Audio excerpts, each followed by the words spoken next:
मित्रांनो, ठरलं तर मग या मालिकेच्या आजच्या भागामध्ये घरातील सर्वजण पूर्ण आजींना म्हणतात, तू कसलंही टेन्शन घेऊ नकोस. तेव्हा अर्जुनसुद्धा पूर्ण आजीला खूप छान प्रकारे समजावत असतो. आपण या टॉपिकवर घरी गेल्यानंतर बोलूयात, पण पूर्ण आजी हट्ट सोडायलाच तयार नसतात. त्या म्हणतात की अर्जुन, हे बघ, तुला जर माझ्या तब्येतीची थोडी जरीही काळजी असेल ना, तर तू माघार घेणार नाहीस, तू तन्वीशी लग्न करशील, असं जेव्हा त्या म्हणतात आणि अर्जुन समोर हात करतात, तेव्हा मात्र घरातील सर्वांना आणि त्याचबरोबर अर्जुन सायलीला खूप मोठा धक्का बसतो. कारण सायलीसुद्धा हे सगळं बोलणं ऐकते आणि तिच्यासाठी खरंच हा खूप मोठा शॉक असतो की पूर्ण आजी अशी का डिमांड करत असेल अर्जुनकडे. आता अर्जुन नुसता पूर्ण आजींकडे पाहतच राहतो, त्याला काय करावं सुचत नाही. मग त्यानंतर पूर्ण आजी पुन्हा एकदा म्हणतात, अरे दे अर्जुन वचन.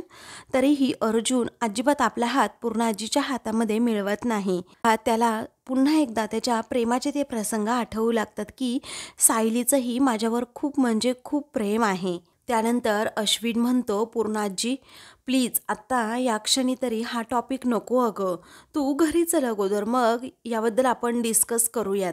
तरीही पूर्ण आजी आता स्वतःचा हेका सोडत नाही, हट्टच धरून राहतात की नाही, अर्जुनने आत्ताच्या आत्ता मला वचन दिलं पाहिजे म्हणजे दिलं पाहिजेच. पुढे आता पूर्ण आजी म्हणतात की हे बघ, आज जर निर्णय झाला नाही ना अश्विन, तर मी माझ्या 2 पायांवर नाही तर 4 खांद्यांवरच घरी जाईल.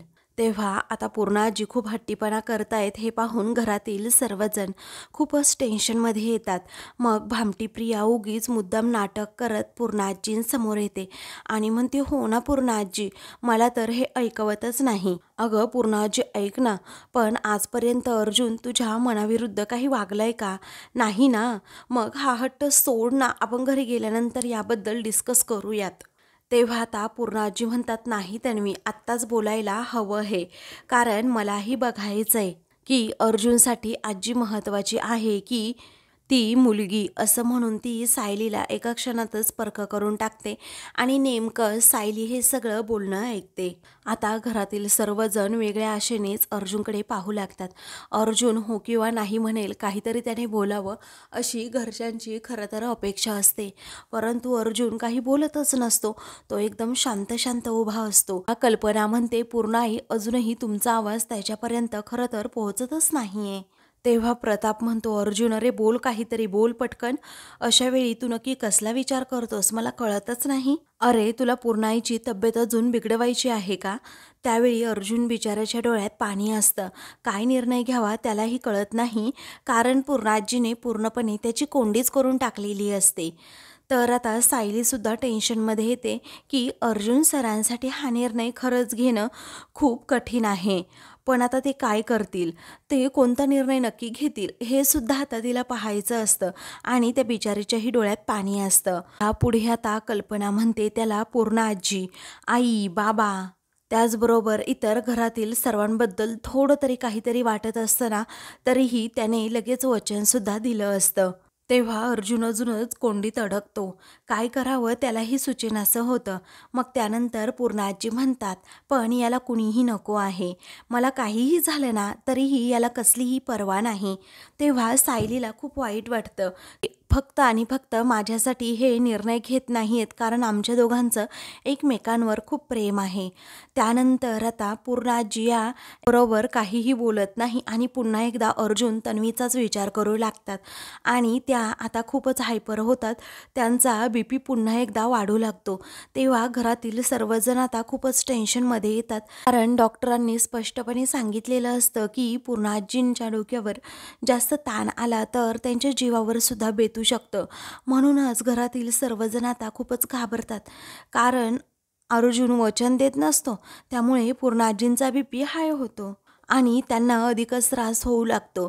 त्यांना होणारा हा त्रास पाहून आता घरातील सर्वजण टेन्शनमध्ये येतात आणि सायलीने सुद्धा पाहिलेलं असतं की कशा प्रकारे आता पूर्ण आजींना अर्जुनने वचन न दिल्यामुळे एवढा त्रास होतोय.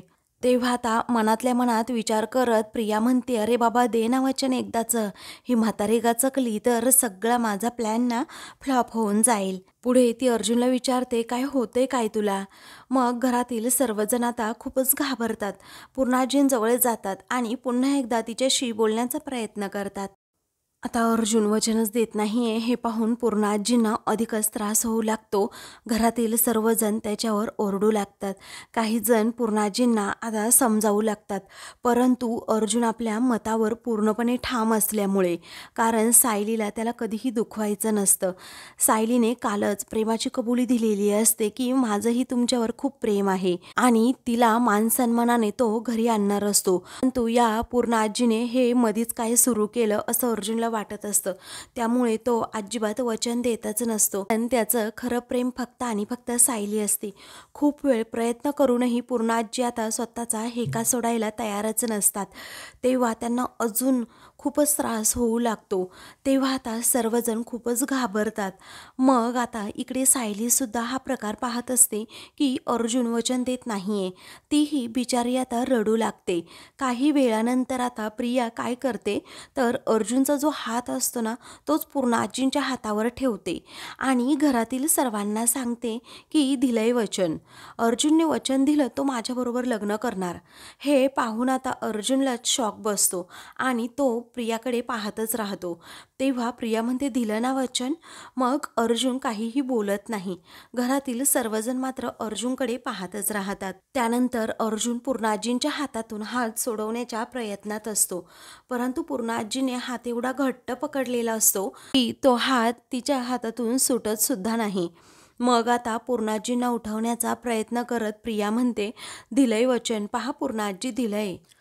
तेव्हा आता ती सर्वांना सांगू लागते की दिलं पहा, मामा मामी अस्मिता अश्विन अर्जुनने माझ्याबरोबर लग्न करण्यासाठी दिलंय आता पूर्णाजीला वचन. त्याच वेळी आता अस्मिता म्हणते, "अरे अर्जुन बोल ना, तू दिलं आहे ना वचन." पण अर्जुन काहीही बोलत नाही, कारण त्याला माहीत असतं या प्रियाने ना खोटारडेपणा यावेळी सुद्धा केलाय. मग आता सायली खूप रडत असते. पुढे आता प्रताप खूपच खुश होतो आणि म्हणतो, "थँक्स अर्जुन. आता बघ पूर्णाई कशी लवकरात लवकर बरी होते ते." आता पूर्णाजिया डोळे उघडून लगेच अर्जुनकडे पाहतात आणि म्हणतात, "अर्जुन?" हा बिचारा अर्जुन आता काळजावर दगड ठेवत म्हणतो, "मी वचन देतो तुला." असं म्हटल्याबरोबरच घरातील सर्वजण खूपच खुश होतात. भामट्या प्रियाला तर अजूनच आनंद होतो. त्यावेळी सायली मात्र बिचारी रडत असते. घरातील सर्वजण खुश असतात, मात्र चैतन्य हा एकदम शॉकमध्येच असतो की अर्जुन असं वचन कसं देऊ शकतो. तर सायलीसुद्धा एकदम शांत होते आणि रडत असते. त्यानंतर चैतन्याला आता घामच फुटलेला असतो. तेव्हा त्याची नजर आता दरवाजाकडे जाते. तर त्याला तेथे आता सायली दिसते आणि सायलीला पाहून त्यालाही मोठा धक्काच बसतो. पुढे आता तो मनातच विचार करतो की अर्जुनला त्याच्या मनाविरुद्ध वचन द्यायला लागलं आणि नेमकं ते सायलीने पाहिलं आणि या परिस्थितीमध्ये मला काहीच बोलण्याचा अधिकार सुद्धा नाहीये. काही वेळानंतर अर्जुन पूर्णाजींच्या हातातून आपला हात सोडवून घेतो. तेव्हा सायलीच्या आता सर्वच अशा आकांक्षा मावळतात आणि ती आता लगेच तो दरवाजा बंद करते आणि आता माझं इथे काहीच काम नाही विचाराने ती लगेच आता मागे फिरते. तेव्हा सायलीचे आता पाय जड पडलेले असतात. जड पावलांनी बिचारी घरी जायला निघते आणि रडत असते. तिला आठवतं आम्ही दोघांनीही कशा प्रकारे अगदी जगाची पर्वा न करता मधुभाऊंचा विरोध करून एकमेकांना प्रेमाची कबुली दिली आहे. त्याचबरोबर आता सायलीला हेही आठवतं की कशाप्रकारे अर्जुनला जबरदस्तीने पूर्णाजींना वचन द्यावं लागलं आहे. ते सगळं काही आता आठवून सायली पुढे घरी निघालेली असते. दुसरीकडे कल्पना खूपच खुश होते आणि म्हणते, "पूर्णाजी अभिनंदन, कारण आता तन्वी ही आपली सून होणार आहे." तेव्हा मात्र प्रिया आता खूपच खुश होते. मग आता ती लाजत असते. तेव्हा कॉंग्रॅट्स, सगळ्यांना कॉंग्रॅट्स असं म्हणून आता अस्मिता ही म्हणत असते, "बघ तन्वी किती लाजतीयेस ग तू." त्यावेळी अश्विन म्हणतो, "हो हळूहळू जरा, कारण पूर्णाजीला पुन्हा त्रास होईल मग तुम्ही असं जास्त मोठ्याने बोललात तर." असं म्हणून तो सर्वांना गप्पा करतो आणि पूर्णाजीला विचारतो, तू कशी आहेस? तेव्हा त्या म्हणतात, एकदम ठीक आहे. तर अर्जुन बिचारा एकदम शांत असतो, पण त्याच्या मनाविरुद्ध हा निर्णय झालेला असतो. काही वेळानंतर चैतन्याला आता समजतं सायली ही बाहेर असेल, म्हणून तो लगेच तिच्याकडे जायला निघतो. इकडे अश्विन विचारतो, पूर्णाजी तुझा स्ट्रेस गेला ना आता पूर्णपणे? तेव्हा पूर्णाजी आनंदाने म्हणतात की हो, माझा स्ट्रेस गेलाय. तेव्हा सर्वांच्या डोळ्यातून आनंदाश्रू येतात की अर्जुनने वचन दिलं आणि दुसरीकडे पूर्णाजी ही अगदी ठणठणीत बरीसुद्धा झाली. इकडे सायली आता निघालेली असते, कारण आता तिला माहीत असतं अर्जुनने आता वचन दिले, ते पण आता नाईलाजाने. परंतु आता आपलं इथे काही काम नाही या विचाराने ती अगदी जड पावलांनीच तेथून निघालेली असते. आता ती रडतच असते. तिला ते वचन सारखं सारखं आठवतं की मी तुला वचन देतोय पूर्णाजी, मी करीन तन्वीशी लग्न, असं तिला अर्जुनचं बोलणं आणि त्याने दिलेलं ते वचन आठवत असतं. आणि ती जेव्हा निघालेली असते ना, तेव्हा समोरून मात्र आता प्रतिमा येत असते. प्रतिमा आता सायलीला पाहते आणि विचारते, सायली? त्यावेळी आता सायली एकदम शांत होऊन जाते आणि प्रतिमाला घट्ट मिठी मारते. तिला एका क्षणी काहीही सुचत नाही. तिला मिठी मारून आता ती खूप रडत असते.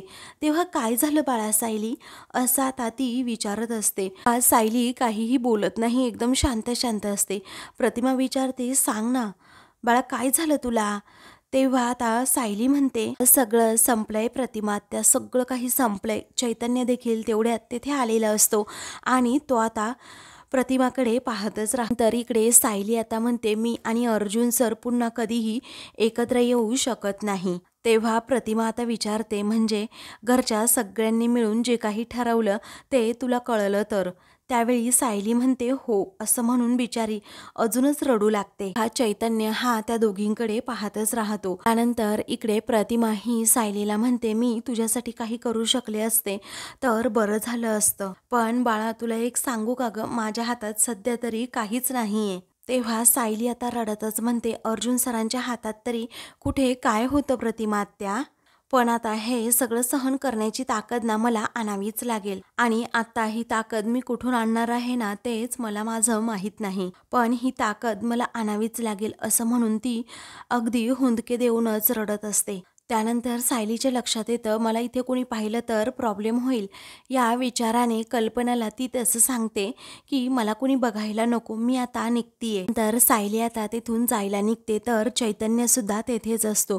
तो सुद्धा या क्षणी कुणाला काहीच बोलू शकत नसतो, कारण आता तो काहीही झालं तरी या घरचा थोडा का होईना परकाच आहे याची जाणीव त्याला असते. त्यामुळेच तो आता मध्ये काहीच बोलत नाही. तो एकदम बिचारा शांत बसतो आणि रडत असतो, कारण त्याला ही अर्जुन आणि सायलीची होणारी ही ताटातूट पाहावत नसते. काही वेळानंतर आता कल्पना सायलीला म्हणते, थांब बाळा. मग आता सायली थांबते आणि मागे वळून पाहते.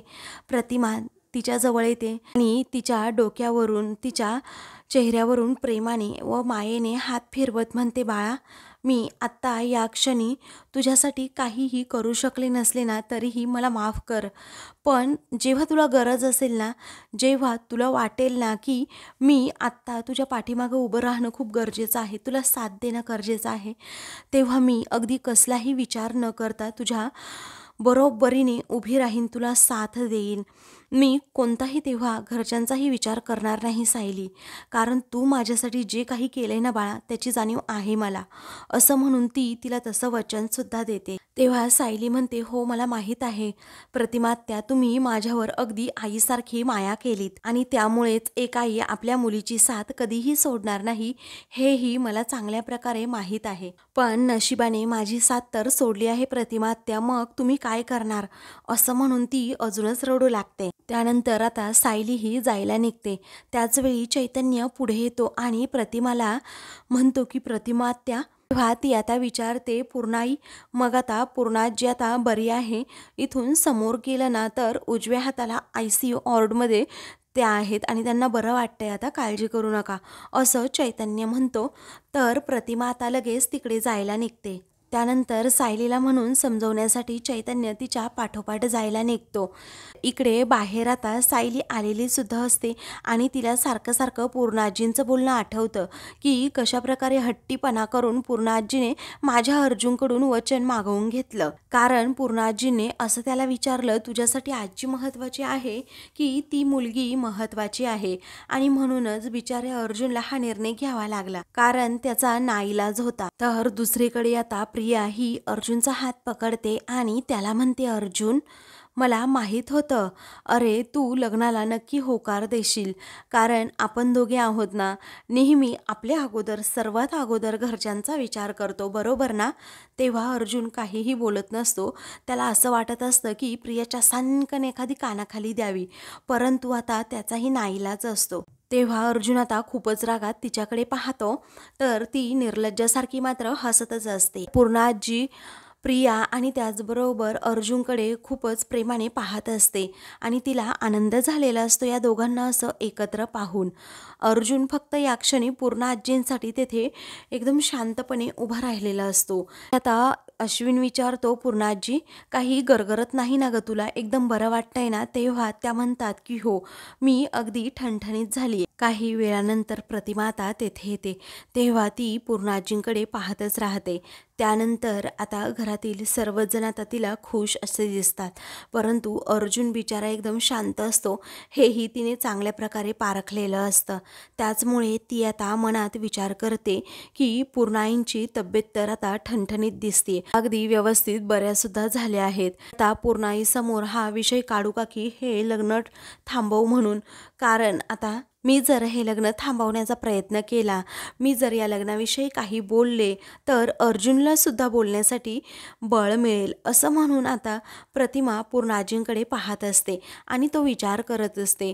तेवढ्यातच अस्मिता प्रतिमाला पाहत लगेच, ग प्रतिमा आत्या तू कधी आलीस, ये ना आतमध्ये बघ, पूर्णाजी अगदी बरी झाली आहे, असं म्हणून तिला पुढे बोलवते.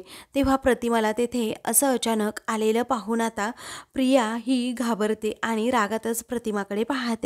मग पुढे आता प्रताप म्हणतो, पूर्णाईचा उरला सुरला आजारसुद्धा आता कसा पळून जाईल पहा बरं.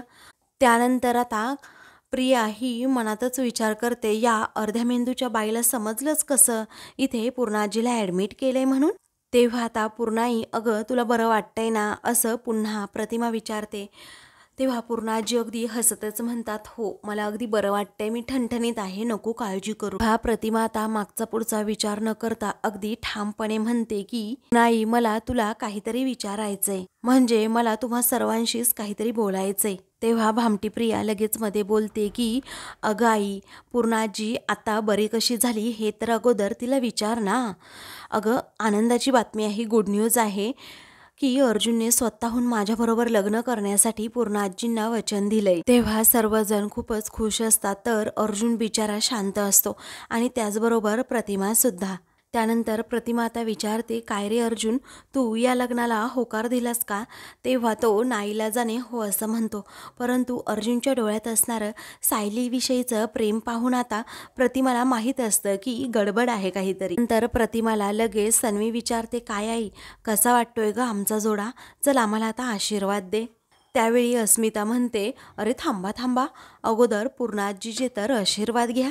तेव्हा कल्पना म्हणते, राहू द्या, पूर्णाईंना उठता येणार नाही आणि असा नमस्कार करायचाच नसतो. तेव्हा तन्वी, तू अगोदर तुझ्या आईचाच आशीर्वाद घे, असं म्हणून आता कल्पना तिला सांगते.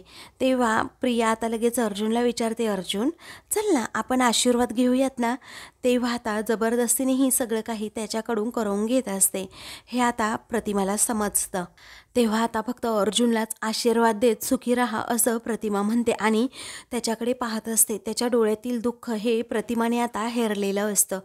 दुसरीकडे सायली आता हॉस्पिटलमधून बाहेर जाते, पण आता चैतन्य तेथे येतो आणि सायलीला काय बोलावं ना त्याला कळतच नाही. तेव्हा तो अगोदर गोंधळतो, काय बोलू, कसं बोलू मी आता या सायलीबरोबर. पण आता तो म्हणतो, तू पाहिलं ना ग सायली, कशा प्रकारे अर्जुनला आता पूर्णाजीने तिच्या वचनामध्ये अडकवलं. तेव्हा ती म्हणते, हो मी पाहिलंय. मग पुढे आता पूर्णाजीच्या तब्येतीचा प्रश्न नसता तर अर्जुनने असं वचन कधीही दिलं नसतं, असं चैतन्य म्हणतं. तेव्हा आता सायली म्हणते, मला हे कळत नसेल का चैतन्य भाऊजी? मग आता त्यांना तुम्ही जाऊन सांगा, कारण यांनी जो निर्णय घेतलाय ना तो अगदी योग्य आहे, असं सायली चैतन्याला म्हणते. कारण पूर्णाजीच्या तब्येतीपुढे बाकी काही महत्त्वाचं नाहीये. तेव्हा ती आता जायला निघते. त्याच वेळी आता चैतन्याला त्याच्याही भावना आवरत नाही. तेव्हा तो म्हणतो, सायली वहिनी, अगं थांब ना. त्यावेळी आता मी तुमची सायली वहिनी राहिलेली नाहीये, कारण मी आता तुमच्यासाठी फक्त एक सायली आहे. असं जेव्हा सायली म्हणते ना तेव्हा चैतन्य बिचारा रडतो आणि म्हणतो, नाही, माझ्यासाठी ना तू कायमच सायली वहिनी असणार आहे, पण तू अर्जुनची बायको आहेस. असं म्हणून चैतन्य आता तिला वहिनीच म्हणणार असतो. पण आता सायली ही आपले अश्रू पुसत चैतन्याकडे पाहते आणि म्हणते, चैतन्य भाऊजी, पण आता त्याचा काही उपयोग आहे का? मलाच सांगा ना तुम्ही. त्यानंतर सायली आता म्हणते की तुम्ही आतमध्ये जा, कारण या क्षणी ना सर्वात जास्त तुमची गरज यांना आहे. तेव्हा चैतन्य आता हो असं म्हणतो आणि सायलीला तिची काळजी घ्यायला सांगतो. त्यानंतर सायली म्हणते, यांना ना कमीत कमी त्रास होईल असं काहीतरी बघा. तेव्हा चैतन्य हो असं म्हणतो. तर दुसरीकडे अर्जुनसुद्धा अगदी कोमातच असतो, कारण त्याने वचन दिल्यापासून तो एकही शब्द कुणाबरोबर काहीही बोललेला नसतो. तो तेवढा शॉकमध्येच असतो, कारण त्याचं फक्त आणि फक्त प्रेम आपल्या सायलीवरच असतं. त्यामुळे तो एकदम शांत शांत असतो. तर आता मित्रांनो, पुढील भागामध्ये सायली रडतच बिचारी घरी जेव्हा येते ना, आता कुसुम ही सायलीला विचारते, काय ग सायली, आता पूर्णाजींना अर्जुनने वचन दिले म्हणून तो आता लगेच पूर्णाजींच्या वचनासाठी त्या प्रियाबरोबर लग्न करणार का? आणि ही तर त्याच्यासाठी शिक्षाच झाली. तेव्हा सायली म्हणते, प्रियासारखी मुलगी आहे ना, त्या घराचं नेहमी वाईटच करणार, पण मी तसं होऊ देणारच नाहीये. आता ठरलं तर मग मी लग्न करणार, ते पण माझ्याच नवऱ्याशी. असं म्हणून सायली कुसुमकडे पाहते. अशाच मालिकेंची पुढील भाग पाहण्यासाठी चॅनलला सबस्क्राईब करा.